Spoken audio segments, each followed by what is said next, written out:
экспонат Нюрнбергского музея ткацкий станок Кросна 1907 года.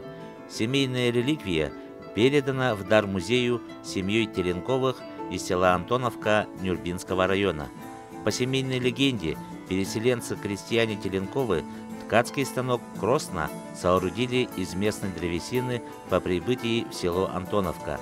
Так как переселенцы сплавлялись по рекам, с собой они брали только самое необходимое, не громоздкое.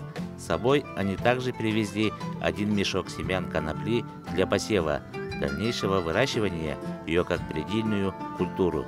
На ткацком станке изготавливали грубые холсты, половики, мешки, пологи, а также полотна, идущие на шитье повседневной одежды.